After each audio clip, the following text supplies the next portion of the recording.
Dalam nama Bapa dan Putra dan Roh Kudus. Amin. Tuhan bersamamu dan bersama rohmu. Inilah Injil suci Yesus Kristus menurut Markus. Dimuliakanlah Tuhan. Markus bab 2 ayat 13 sampai 17. Sekali peristiwa Yesus pergi ke pantai Danau Galilea, dan semua orang datang kepadanya. Yesus lalu mengajar mereka. Kemudian ketika meninggalkan tempat itu, ia melihat Levi, anak Alfeus, duduk di rumah cukai. Ia berkata kepadanya, "Ikutlah aku." Maka berdirilah Levi, lalu mengikuti Yesus. Kemudian ketika Yesus makan di rumah Levi, banyak pemungut cukai dan orang berdosa makan bersama dengan dia dan murid-muridnya, sebab banyak orang yang mengikuti dia. Waktu ahli-ahli Taurat dari golongan Farisi melihat bahwa Yesus makan bersama dengan pemungut cukai dan orang berdosa, berkatalah mereka kepada murid-muridnya, "Mengapa gurumu makan bersama dengan pemungut cukai dan orang berdosa?"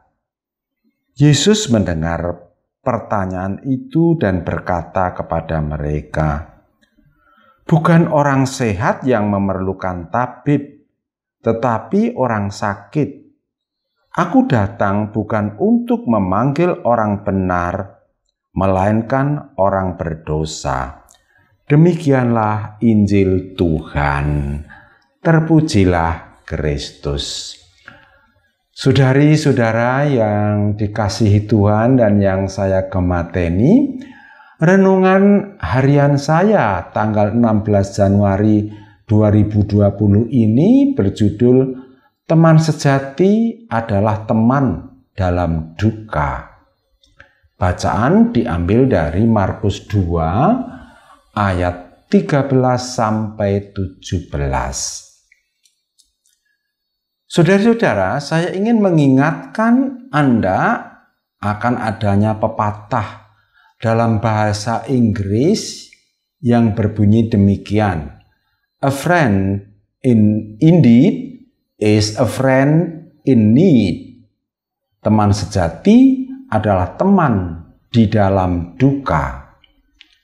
Saya kira Anda sudah kerap menemukan kebenaran pepatah ini. Ketika kita sedang dalam sukacita, berkelimpahan, sugih, bondo, dan banyak pesta, kita dikerubungi banyak teman. Tetapi ketika kita berada dalam kesulitan, orang-orang enggan mendekat kepada kita, takut kalau kita mau pinjam uang atau minta tolong ini dan itu. Kenyataan ini menjengkelkan kita. Untunglah ada seorang yang maunya justru bersahabat dengan orang yang sedang berduka. Sebelum kisah yang kita dengar dalam Injil hari ini, Markus menyajikan kisah dramatis, yaitu orang lumpuh yang dengan membuka atap rumah dihadirkan di depan Yesus dan akhirnya dia disembuhkan oleh Yesus. Tidak hanya disembuhkan dari kelumpuhan kakinya, tetapi dia diampuni dosanya. Orang itu menderita secara fisik, disembuhkan, dan menderita rohani, berdosa, maka dua-duanya disembuhkan oleh Yesus. Dalam Injil hari ini, Markus mengisahkan Yesus bergaul akrab dengan orang-orang yang secara sosial dihindari, yaitu para pemungut cukai dan orang-orang berdosa yang menderita secara rohani. Bacaan Injil ini merupakan tawaran bagi kita agar kita tidak usah sungkan-sungkan, ragu-ragu, bimbang datang kepada Yesus karena dalam persahabatan dia memilih justru orang-orang yang sedang menderita. Perkenankan saya menyanyikan lagu tentang hal ini. Betapa susahnya ku hidup dalam dunia fana ini.